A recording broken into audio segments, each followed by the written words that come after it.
Hello everyone, I'm Chernobyl. I'm happy to say that after many agonizing failures, I finally managed to 1cc Touhou 12 Undefined Fantastic Object on Lunatic. So to celebrate, I'm doing a commentary of my run. I'm playing as Reimu A, the strong but non-homing needle shot type. Since I'm attempting a Lunatic 1cc, my UFO route will consist of grabbing as many red UFOs as possible, as you can see, except on stage 6. The way that the resource system in this game works is red UFOs give half of a life, blue UFOs give points, and green UFOs give 4/3 of a bomb. Here I sometimes try to spare the UFO fairy on the left, because the blue UFO token is one more thing to worry about on the screen. And this UFO fairy gets the award for the least useful enemy because she shows up right before Nazrin's mid-boss fight. I have 2 reds, but I can't spawn a UFO during the mid-boss because it will just fly away. And it's not possible to speed kill Nazrin fast enough before the token expires. Well, without bombs at least. I've tried. I try to capture Busy Rod ASAP in 3 to 4 waves, so that I'm not in a rush in the following section for UFO management. Most mid-bosses drop 2 UFOs upon defeat. Naturally, I grab the red one. And most of the fairies here fire aimed bullets, so I just horseshoe around the stage while shooting down the UFO. I also take care not to grab the green. I think you can potentially grab this green and combine it with the first blue in stage 2 for extra value, but that adds even more UFO collection burden to stage 2, so I don't bother with it. And here I saturate the UFO, but I don't bother shooting it down, because Nazrin will insta-kill it for me using Talk no Jutsu. Speaking of Nazrin, both of Nazrin's non-spells can be dodged at the bottom of the screen. Because arrowhead bullets have small hitboxes, you can actually squeeze through most of the gaps here, even the ones that look too small at first glance. Nazrin's first spell, Gold Detector, can be speed killed with Reimu A with sufficiently good tracking. I definitely recommend doing this, for survival, because it skips the second wave of lasers, and for some reason, I feel like the second wave of lasers is much deadlier than the first. I've restarted more runs than I'd like to admit because of it. I always restart if I make a mistake in stage 1. Nazrin's second and final spell, the Pendulum Spell, is static, well, except for the aimed red orbs. It can be done entirely at the bottom of the screen. Nazrin will ramp up her rate of firing red orbs over time, but the spell should consistently be captured before that becomes a serious issue. Memorization is by no means necessary, but I think most players end up with a preferred route just from repeated exposure. To use a bit of slang, in other words, this spell strongly encourages you to be a chimpanzee rather than a gorilla. Alright, we have a perfect run so far. Did not get cheesed by Nazrin, so that's nice. Nice. The difficulty of this game ramps up a lot in stage 2, enough that I need to seriously consider bombing. Like I said before, I'm only interested in the rainbow UFO here. In several portions of this stage, the yin-yang orbs have a death rattle effect, where they release omnidirectional bullets upon death. As a result, I have to be extra conscious about when and where to kill them. For this streaming section, it's hard to see the UFO fairy, but it's enough to remember that she enters from the left.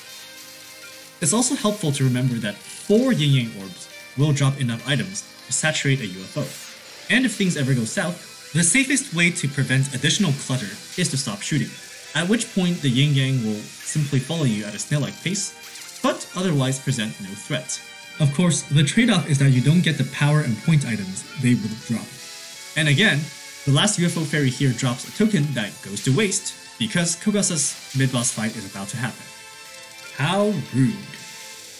Anyway, it's time to face everyone's favorite heterochromic surprise-giving Karakasa Obake.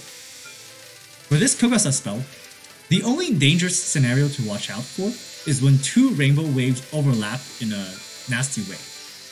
If that ever happens, which is infrequent, immediately find a different opening by switching lanes. In this section after Kogasa, I have a small window of opportunity to safely grab the red UFO if I preemptively kill the yin-yang orbs that descend from the top, but it's inconsistent because of mid-boss RNG, and I unfortunately panic, make a rush move, and death bomb. It's my first mistake of the run, and a costly one because I would love to have a bomb for this spamming section, as well as a bomb for Parasol Star members. Still, death bombing is always preferable to dying. Gotta make sure I retrieve that hard-earned life piece. The thing about getting a 1cc is, ideally I would happen to have bombs for spell cards that I probably won't capture, and happen to run out of bombs for spell cards that I want to challenge. The mental load of worrying about whether to bomb generally leads to slightly worse performance. Parasol Star Memories is hard enough that it belongs in the former category.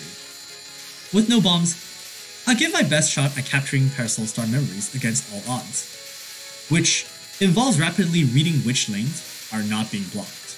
More often than not, choosing the wrong lane is a death sentence. And I actually do pretty well. I get really close. And I barely fail to capture it. Oh well. Murasa's second non-spell is all about tapping left and right with a very particular rhythm. I don't have any advice except practice it until it's ingrained into your muscle memory. Next, the rain spell card is not too hard due to its low HP, but it does have a tendency to cheese me, so I bomb it. Cheese is just my umbrella term for attack patterns that can kill me by surprise in such a way that I cannot reliably death bomb. I used to dread Hogasa's Night Carnival spell because I had no idea how to do it, but it has become one of my favorite spell cards across Touhou. There were two key realizations I needed to make. First, Hogasa shoots aimed bullets before each wave, so making sure those bullets do not obstruct my horizontal pathway is important. Second, if I use the third or fourth lane from the bottom, I can mostly macro dodge the amulets coming from both directions, and just occasionally micro dodge a few of them. So, we capture it, and we conclude stage 2 with 5 lives and 1 bomb, which I certainly can't complain about. Stage 3 gives me 2 rainbow UFO tokens at the start. I grab this red, and save the next one for later. When a big UFO spawns, it clears bullets around itself, and when it is destroyed, it gives a full screen clear. It's like a budget bomb in some sense. I take advantage of this mechanic to curtail the Senyang Section before it reaches maximum density, which is very hectic. In the next section, 3 UFO fairies will fire huge waves that are roughly aimed, so with misdirection I could avoid getting stuck, but I failed to do so and bomb. I should have gone left. Though I really enjoy some of the unique spell cards in this game, I find UFO collecting to be very frustrating. Here for instance, not only do I grab the wrong color, I also die. Then I try to amend my mistake by grabbing a blue, but because each lane has no dialogue until after this non-spell, the UFO elopes away, which further rubs salt into my wounds. Nice death bomb though. Itrian's mid-boss spell is pretty easy actually, but I am actually so frustrated that I just pressed X out of spite. This is another poor decision for 2 reasons. It prolongs the upcoming section with the fairies, and leaves me defenseless with 0 bombs. I get walled, and die. And usually I get through this with a UFO screen clear. To avoid being met with a terrible fate, I recommend preemptively shooting at least 1 fairy per wave. This Senyang Section is just like the previous one. I again attempt to curtail it using the same strat, but die while grabbing the red, which is not a good trade. You can start to notice a theme here, behind my causes of death. In this fuzzy stream section, it's possible to circle around a screen safely, but starting that process is the hard part. I usually just bomb spam. With all the bombs I am using, you may be wondering why I don't collect greens. Well, each life comes with 2 bombs, but the life still has extra value after you use all your bombs, so each life is worth approximately 3 bombs, which means spamming red gives the most value towards survival. Before the boss fight, Itrian helps us to reach our goal, her power of speech unimpeachable. So we face Yomu's biggest fear, who is Unzan. Why Unzan? Because the things her swords cannot cut are next to none. Okay, let's pretend I didn't say that. For the Ora Ora spell, reading ahead saves lives. But it can get tricky sometimes, when the bullets fall at an angle and trick me into thinking I'm safe. Honestly, I would use a bomb here if I had one, but I end up capping it. Her second non-spell is basically free. It's sort of like a driving test, where I will pass as long as I stay within my lane. And the lanes don't exactly move very fast, so it's mostly a test of commitment. Unzan's hitbox's second spell became a lot more manageable once I realized that it alternates between slow waves and fast waves. Obviously, fast waves are a lot harder. In order to keep up with the fists, I have to move up unfocused. But the difficulty arises when the bullets in my way force me to swerve to the side on a short notice. I'm guessing this would be easier for Murasa, since she is the fastest. Sure, Rainbow has a smaller hitbox, but the small hitbox means very little in front of Unzan's gargantuan fists. This non-spell is basically free, and dying with no bombs is only mildly bad. And for Unzan's final spell, the angry old man flexes his hand-eye coordination. I usually move up to dodge the fists. Some players prefer to move down. To each their own. Unfortunately, the lasers stay on screen a long time and I mistime my dodge as a result, leading to my demise. My performance on this stage was disgraceful, leaving me with 3 lives, 2 bombs, and a lot of anger.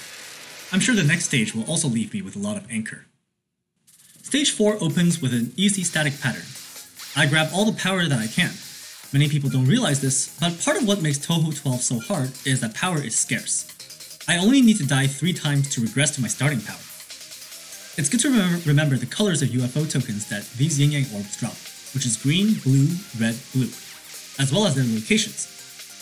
I didn't do it this run, but occasionally I've spawned a UFO in this section and missed a red UFO token. When the skies turn clear momentarily, that's a good time to deploy a UFO or 2. Beware, however, that a single UFO screen clear is not enough to skip this section. It's inadvisable to let your guard down, as you can see from my death. I'm especially sad because I was holding 2 bombs. I want to spawn another UFO here, but it's too risky unless they happen to approach me as they turn the right color. Never lucky. My strategy for Nue is to go middle, middle, left, right. Because the game doesn't formally consider this a boss fight, I'm able to spawn a UFO and shoot it down. While Nue's fairies are not enough to saturate the UFO, it's still worth it since the UFO token would go to waste otherwise. Make sure you can capture Nue consistently, or else she will only drop a spell instead of a 1-up. Dying here would be a horrendous setback. The section after Nue looks hairy, but it is also static. Just make sure to avoid getting dive bombed by fairies, which is slightly harder for straight shot types like Rainbow A. The following section checks that your Z button is working properly. That's literally all there is to it. Just stand in the center. The 2 rainbow UFO tokens here will always be blue and green initially, but they seem to go in random directions, so be ready to stream either way. Horseshoe turns seem to create consistently large gaps in this stream. From here until the end of the stage, there are so many red UFOs that I usually just bomb spam to ensure I can cash them in. I like stage 4 because it is the last stage where I can expect to go net positive in resources. Rainbow A slower movement during bombs does become a bit of a hindrance here, but that's compensated by its raw power. And now we observe an interesting misplay. I see that the 2 UFO tokens are entangled, so I try to quickly grab the red, but because they were near the wall, I ended up grabbing the blue, which cost me 2 life pieces, and I'm out of bombs. In hindsight, a better play would have been to grab both of them when they were red simultaneously. In the boss fight against Captain Murasa, all 3 of her non-spells are static relative to her position, so I try to dodge through the same path every time. That said, improvising purely based on reaction is perfectly viable here, if that's your playstyle. I just prefer having my strats planned out. Her first spell is free. So free, in fact, that it begs the question, why is this spell even in stage 4? Oh well, I'll take it. The only gotcha is that Murasa moves in between throwing and retrieving her anchor, so its trajectory will be slightly different on the way back. And it also has an absolute unit of a hitbox. I suppose it's good to get used to it in preparation. I recently changed my preferred path for her second non-spell. I used to do this one by moving up and to the left, but this path moving to the right is more consistent because it can be done no vertical. Sinkable Vortex is Murasa's hardest spell. The direction of each wave follows the vector from Murasa to myself, so I'm strongly incentivized to track her movements. And I do this successfully for 2 waves, but lose my life to a stray bullet. It's not a big loss because I hadn't found a good path for her third non-spell, and I probably would have died and bombed anyway, if I'm being perfectly honest. After that nightmarish non, Murasa's third spell is an awesome looking spell card, where each wave is conceptually simple, but the glowing bullets obfuscate the safe spots, and I need to dodge so many waves that I usually screw up one way or another. For example, by flipping one of the water pellets that splash out of the anchor landing zones, or clipping against the anchor itself, or getting walled by the glowy boards. Unless I press X, of course. Murasa's final spell is a timeout that lasts 44 seconds. Unlike most timeouts in Touhou, this one does not get much harder over time, which can be a blessing or a curse depending on your perspective. Murasa teleports a bit faster with each wave, but their shapes remain constant. Get comfortable moving between the 3 outer bullets and the 3 middle bullets, like I do here. I usually capture this one in practice mode, then choke really hard when the stakes are raised, sometimes losing 2, even 3 lives in succession, and spelling doom for the entire run. I think the trend is that improvisation-heavy patterns scale poorly under pressure for most players, including myself. On the other end of the spectrum, you have spells like Dormi's 2 spinning spells, which require precision but almost no improv, so those scale well under pressure. That said, I do cap it this time around. 4 lives, no bombs. Could have gone better, but hey, it wasn't a train wreck, or shipwreck, that stage 3 was. Realizing that a 1cc is not out of question, I take a much needed deep breath and step into Makai. Yeah, I fully expect things to go downhill from here. For the first 2 fairies in stage 5, I usually macro dodge the red wave and micro dodge the purple wave. I hold off on spawning the UFO until the big horde of fairies arrives. Here, the UFO screen clear relieves a lot of pressure. But if I didn't have a UFO here, for example if I had goofed right before Murasa, then I would preemptively shoot down the UFO fairies before they released their purple wave. Here I make the mistake of letting the red UFO token get away, but that pales in comparison to my next mistake, which is getting distracted by that loss, and dying to a static pattern with large gaps. And in a stroke of brilliance, I go for a hat trick. And my third mistake is not shooting this UFO quickly enough, and aggressively enough. With the chasing yin-yang orbs railroading me, the UFO mockingly escapes my clutches. Heck, I should have bombed it. At least that would have been better. I think it's debatable whether UFO or LOL-K, Legacy of Lunatic Kingdom, is the hardest Touhou game based on attack patterns, but by a large margin, no other Touhou games makes resource collection feel so antagonistic. Nazarene is back, and she's found some pagoda. I mean pagoda if you're British. For Nazarene's non-spell, I try my best to jump into the wider triangular gaps. Though being stuck in a narrower rectangular gap is salvageable. I always bomb Greatest Treasure.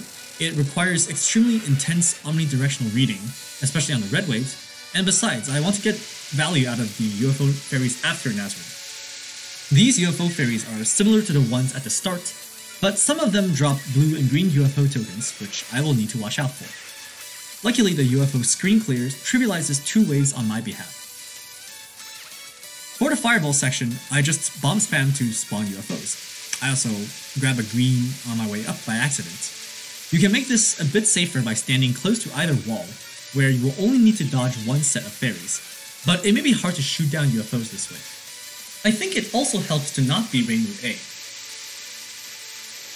We finish with 3 sets of chasing yin-yangs. The last group of yin-yangs can be dodged fairly consistently by moving unfocused across the bottom of the screen, but I'm afraid of losing my life piece, so I bomb. This is a questionable decision because I now have exactly 4 lives, but Sho will also drop a life piece. It's showtime! Her first non-spell includes 2 sets of yellow and 1 set of red lasers on each wave. I look out for the red lasers first, since their trajectories are the easiest to extrapolate. Her first spell is Radiant Treasure Gun. Not even Kogasa is surprised that I die on the very first wave.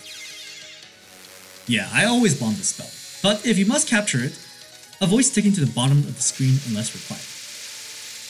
Sho's infamous Curvy Lasers non-spell is a brutal test of reaction time. I hold off on bombing this one unless one of the 3 waves looks too intimidating, which usually one of them always does, including this time around. But I actually would have been safe there. Could have saved that bomb for Bajra. Aura of Justice is easy if you ignore the prospect of capturing it. Since I want to replenish my power, I take some small risks and lightly track her movement here and there. If I had less than 2 power though, I probably would not bother with trying to capture this, even though that's the situation where the power would have the most additional utility. As a rule of thumb, don't stay in your current lane if the wall ahead of you is in the bottom quartile of the screen when the white lines appear. With the RNG, it shows movement and the constant pressure to swim up against the current. It may not always be wise or even possible to track her. Sometimes it just feels like she's leaving me behind to tour a different continent. Still, with only a few milliseconds left on the clock, I managed to squeeze out the capture. Her last non-spell can be easily done by spinning counterclockwise. Sho will move in a random direction when I am near the 11 o'clock position. When she moves diagonally left and upward, the pattern becomes very tight for a second. But luckily, I found that I can use the blue light emanated by the pagoda as a visual indicator for how close I can stick to her. When her HP is low, beware that Sho will quickly jump to center screen for a Vajra. To avoid getting tackled, I try to finish her off at an angle, or better yet, from directly on top of her head. Vajra is one of those spells that looked insanely hard the first time I tried it, even on normal. I wouldn't say it's easy now, yet it's actually surprisingly consistent, because my path is similar in each attempt, so the spinning lasers jump to similar positions in each attempt, and etc. I've timed it out on occasion, but never captured it because my power has always been too low. The third cycle is usually where things get hectic and the lasers start pressuring me to move very fast, so the key is to look out ahead of time and commit to certain gaps. Here I unfortunately crash into a stray bullet, negating what otherwise would have been a sweet capture. I commit a grievous error on CC, which is Sho's last spell. Literally my first ever 1cc is on the line, and I could go into stage 6 with 2 lives and 1 bomb with the press of a button, which would be fantastic. But I get greedy. I figure, surely I can just bomb reactively if I ever need it, right? With the last of her strength, Sho strikes me down with Karmic Retribution, and I go into stage 6 with 1 life and 1 bomb. That death felt devastating. But I must carry on. Because of how the UFO tokens appear in stage 6, it is more convenient to collect greens rather than reds. Here, after moving through the rings, I forget to obtain power from the ferry on the left. With optimal collection, I can spawn 4 green UFOs for 5 bombs. If I were at 1/2 or 3/4 of a life, I could spawn green, red, green, green instead, for 1 life and 4 bombs. Regardless, using one of those bombs here is a good idea to ensure that I can wrangle all the UFO tokens and at least reach Byakuden in one piece. Space Invader ferries do not pose a real threat until their numbers build up. Here I body block the green UFO to prevent it from turning red. After shooting down this UFO and raking in the spoils, I will start carving out a safe zone for myself among the ferries on the right. If I were a score runner, I would take on the ferries on the left for their blue UFO tokens instead, but that would require actually being good at Touhou. Before shooting any UFO ferry, I always shoot down its 2 left companions to ensure a safe UFO extraction. Nice. I saturate my last UFO and bring it down, and my score exceeds 0.2 billion, which would be quite critical if I had a cryptographically compromised computer, but my goal is a 1 continue clear. My strategy for stage 6 Nue is the same as it was in stage 4, middle, middle, left, right. Only things go a bit faster now. She is the one who disguised pieces of wood from Byakuren's ship as those pesky UFOs. You know, Nue is also the name of her species. That's like calling a human human. Weird. Thanks to her though, I am back at full power. Okay, deep breath. In my mind I'm thinking right now, I have 1 life and 5 bombs, what's the plan? The top 5 hardest attacks that Byakuren has are in descending order: Purple, Milky Way, Devil's Recitation, Second Non, Superhuman. So that's what I'm bombing. If I had 1 fewer bomb, for example if I missed a UFO token, I would have to capture a Superhuman, which wouldn't be too bad assuming full power, but I'd rather not. Byakuren's first spell can sometimes fall victim to RNG if the fireballs happen to line up mercifully, but I don't test my luck, I use Plan Bomb number 1. Byakuren's second non is in theory just a streaming pattern, but I'm not losing another run to cheese. I use Plan Bomb number 2. Magic Butterfly has static butterfly bullets and aimed lasers. I've memorized a route which usually works and has ample leeway for the most part, as you can see. But this squeeze here is uncomfortably tight, and I am sure there are better routes out there. This non is surprisingly hard given that it's composed of straight lines. Fortunately, at full power, Reimu A makes short work of it. That's a nice advantage to have. Milky Way is another infamous curvy laser pattern. On their own, the curvy lasers pose little threat, but they demand too much geometric mental labor, so I use Plan Bomb number 3 once the stars appear. Byakuren's last non-spell is a go-around pattern. Most players, including myself, have a harder time dodging bullets from below than from any other angle. When I'm dodging bullets from above, I don't need to look at my hitbox directly, I can just rely on peripheral vision. But my peripheral vision isn't well trained enough at handling the underside. So the remedy I use is to look at the bullets, then trace my eyes back to my hitbox slightly faster than the bullets do, then execute the dodge. But honestly, any advice I can give will probably be inferior to you trying it out yourself. Here I know I can end the non-spell after 2 cycles at full power with Reimu A. If I had less power, I would do another cycle for safety. Devil's Recitation, possibly stolen from Shinki in Touhou 5. It starts off mellow. Only the transparent part of the bubbles can kill me. It starts to heat up once Byakuren's flowers begin firing the speedy white bullets, and I use Plan Bomb number 4 once the red lasers appear, which ensures that I will not have to dodge the last phase. At full power, Reimu A can speed kill Superhuman in 4 ways. It helps to not stay too close to the bottom or to the side, but that is moot because I unleash Plan Bomb number 5. This ensures that I will have 1 life going into LFS, so my odds are good, albeit not great. I just need to finish her off before the next wave. And there we go. The start of the final spell. For Byakuren's final spell, I mostly stay at the bottom of the screen until the red phase, which is the last phase. I don't know if this is the easiest, but it at least makes the practice consistent. As far as final spells in Touhou go, LFS is somewhere in the middle. There are 2 yellow waves, and then come the purple waves. Misdirecting the first purple wave to the side seems to help with the onset of the final phase. But I make an embarrassing execution error on my way back. I'm on my last leg, so I'm nervous, but so is she. Well, I don't know if she's nervous, but she's certainly on her last leg. I wanted to save 2 bombs for the final phase, but better safe than sorry here. Once Byakuren unveils the red amulets, I like to move up a little bit, which seems to make the gaps nicer for about 3 waves. Between that small advantage and my final bomb, in this run that was fraught with danger throughout, in spite of costly failures in stages 3, 4, and 5, I achieved the 1cc. I'm happy that Byakuren was able to reach Nirvana, because I never want to see a blue UFO ever again. Thanks for watching.